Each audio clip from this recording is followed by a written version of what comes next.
Hello everyone, welcome to my class. Myself Janisha, Department of Commerce, Economics subject.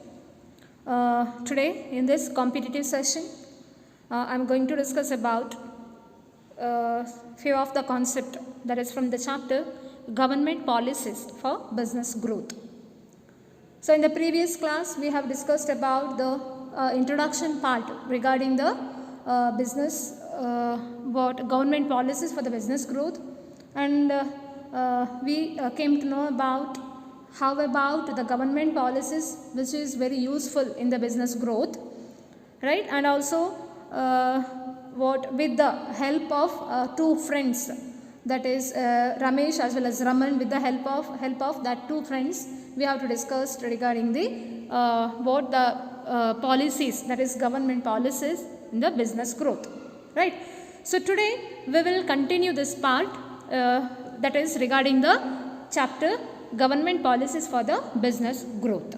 Then let me start regarding this concept. Now let's see about policy framework in India.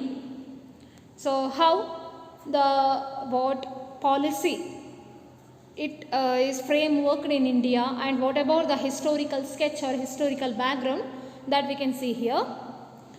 In India, a lot of discourses, research and experiments on public policies used to take place in the age-old universities of Takshashila, Vaishali as well as Nalanda. This is one of the historical background, we can say that.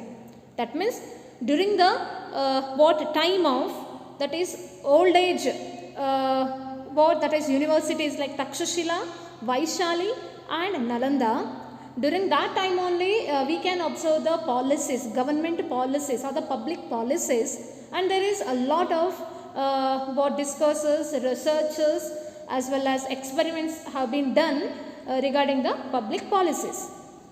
Okay. During the time of Emperor Chandragupta Maurya, the great intellectual guru of Emperor Chanakya, or we can say that Kautilya, he outlined the public policy of the state.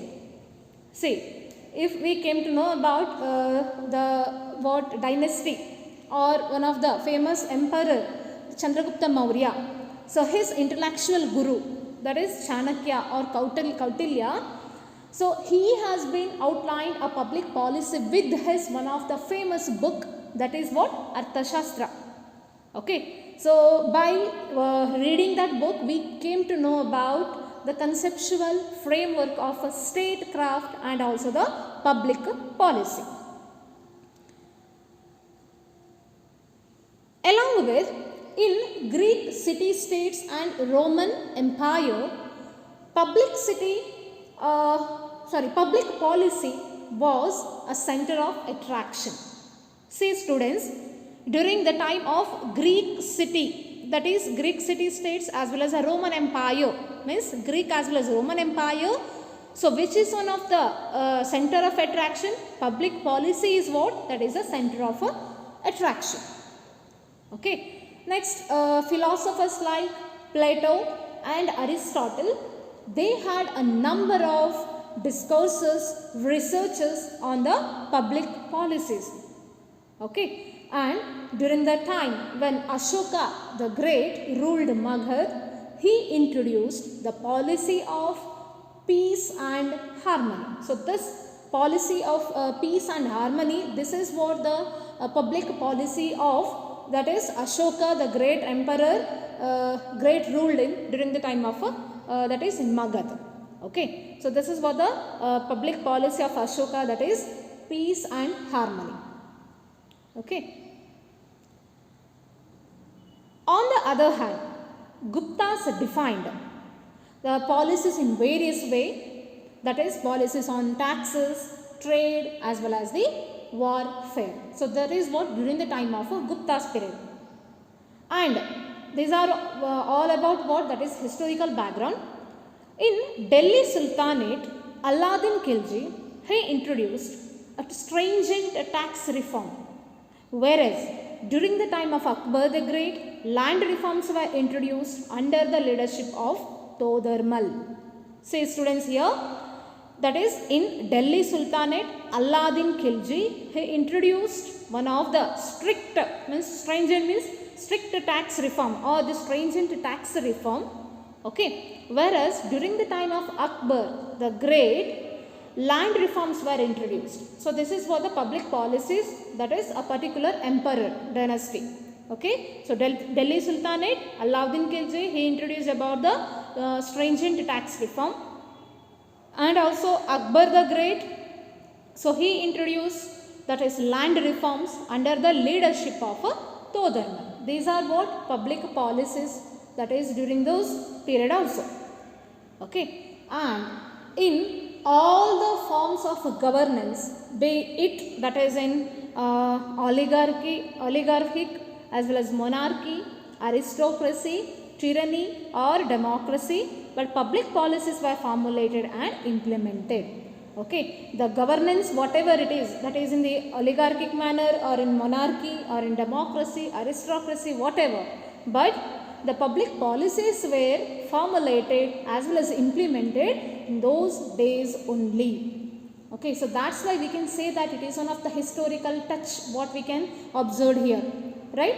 First of all, you just revise during the time of old universities, how about the public policies, then so as well as during the time of Chandragupta Mauryas, okay, Kautilya or Chanakya, his famous book Arthashastra, which revealed regarding the public policy, and also during the time of Greek as well as Roman Empire, also framed what such type of public policies, and Ashoka's period, what the policy of peace and harmony introduced, and also during the time of Gupta's period, the policies mainly based upon taxes, trade as well as warfare, and in the emperor called Delhi Sultanate, Alauddin Khilji, so he has been introduced one of the stringent tax reform, and also Akbar the Great, he introduced land reforms under the leadership of Todarmal. Okay, so all kind of these are all kind of public policies have been introduced in under different dynasties or the different emperor period. Okay, so this is for the main historical background of public policy in India. Thus, we can say that strong policy making was required as a nation had a diversity of languages, cultures as well as inequalities. See, for that reason we can say that strong policy making was required. It is essential. Why? Because nation had a diversity of languages, cultures as well as inequalities. Okay, India attained freedom in 1947, that is with the partition of the nation. So at that time riots as well as famines broke out in different parts of the nation, and we had a different segment in our country itself, right? So that in order to maintain what that is all kind of what equalities in the nation, so definitely we require a strong policy or public policy. Okay, the existence of multiplicity of princely states, lack of industries, lack of enough food grains to feed the huge population of our country, a fragile banking system remained the other problems. And also along with this, still some problems will be arise, or still some problems will be there, that is regarding the lack of industries or the multiplicity of princely states or the lack of enough food for to feed a huge population. So such are the fragile nature of a banking system. So this still remained in our country itself. Thus India was looking for a strong policy decision. So in order to curb these problems, in order to cure this problem or to control this problem, so India was looking for strong policy decisions. So this is what regarding the policies we can observe in the historically or historical background. Okay students, remaining part we will discuss in the next episode. Until that, please go through every concept from this chapter. Okay, thank you.